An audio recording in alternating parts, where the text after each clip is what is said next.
দক্ষিণ এশিয়া এবং মধ্যপ্রাচ্যের ভূরাজনীতির রঙ্গমঞ্চে আজ এক অত্যন্ত তাৎপর্যপূর্ণ ও রুদ্ধশ্বাস কূটনৈতিক চালের সাক্ষী হল ঢাকা। আজ 17 জুন সকাল 11:30টায় জাতীয় সংসদ ভবনের বিরোধী দলীয় নেতার কার্যালয়ে এক হাই প্রোফাইল সৌজন্য সাক্ষাৎ অনুষ্ঠিত হয়েছে।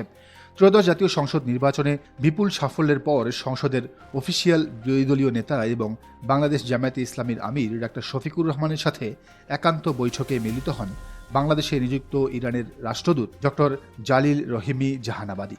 উষ্ণ এবং আন্তরিক পরিবেশে অনুষ্ঠিত এই মেগা বৈঠকের টেবিলে শুধু দ্বিপাক্ষিক কুশল বিনিময় হয়নি, বরং এর আড়ালে মোড় নিয়েছে আগামী দিনের বিশ্ব রাজনীতির এক নতুন বলয়। বৈঠকের শুরুতেই ত্রয়োদশ জাতীয় সংসদ নির্বাচনে জামায়াতের অভাবনীয় সাফল্য এবং ডাক্তার শফিকুর রহমান বিরোধী দলীয় নেতার আসন অলঙ্কিত করায় তেহরানের পক্ষ থেকে তাকে বিশেষ অভিনন্দন জানান রাষ্ট্রদূত জাহানাবাদী। তবে ভূরাজনৈতিক বিশ্লেষকদের চোখ আটকে গেছে রাষ্ট্রদূতের একটি সুনির্দিষ্ট মন্তব্যে। তিনি জামায়াতকে একটি আদর্শভিত্তিক রাজনৈতিক দল হিসেবে অভিহিত করে তাদের গঠনমূলক এবং বুদ্ধিভিত্তিক কাজের ভূয়সী প্রশংসা করেন।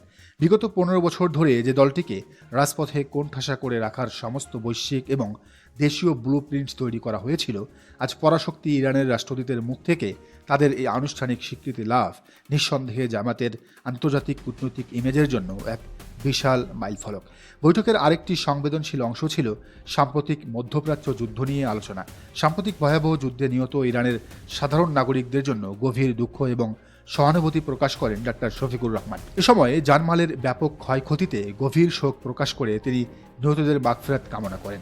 সবচেয়ে গুরুত্বপূর্ণ বিষয় হল যুদ্ধবিরতি ত্বরান্বিত করার স্বার্থে সম্প্রতি ইরান যে শান্তি চুক্তি স্বাক্ষর করেছে, সেজন্য তেহরানের এই গঠনমূলক এবং দায়িত্বশীল ভূমিকার ভূয়সী প্রশংসা করেন বিরোধী দলীয় নেতা। তিনি আশা প্রকাশ করেন এই শান্তি চুক্তি কার্যকর থাকবে এবং ইরান আগামী দিনগুলোতে প্রতিবেশী মুসলিম দেশগুলোর সাথে সম্পর্ক উন্নয়নে অগ্রণী ভূমিকা রাখবে।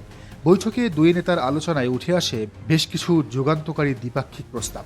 এর মধ্যে রয়েছে দুই দেশের সংসদ সদস্যদের নিয়ে পার্লামেন্টারি ফ্রেন্ডশিপ গ্রুপ গঠন, তেহরান ঢাকা সরাসরি ফ্লাইট চালু এবং মেডিকেল ট্যুরিজমের সম্প্রসারণ।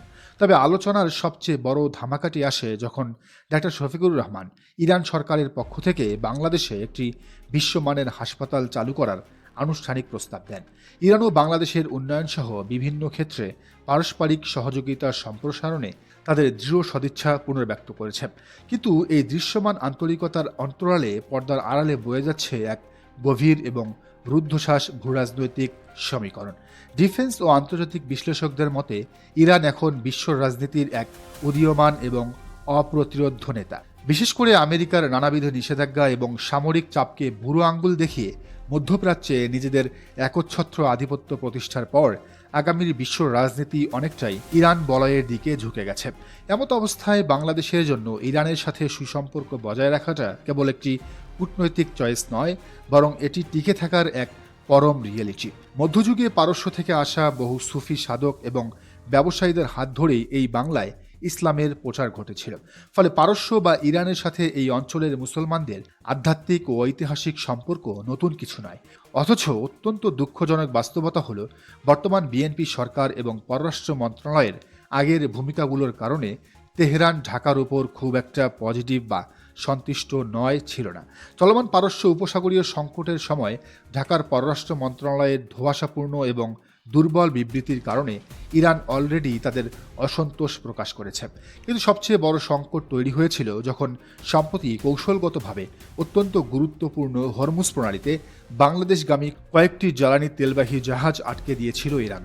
দেশের জ্বালানি তেলের রিজার্ভ যখন আশঙ্কাজনকভাবে ঢুকছিল, ঠিক তখনই হরমুজ প্রণালীর এই ব্লকেজ বা অচলাবস্থা ঢাকাকে এক চরম জ্বালানি সংকটের মুখোমুখি দাঁড় করিয়ে দেয়।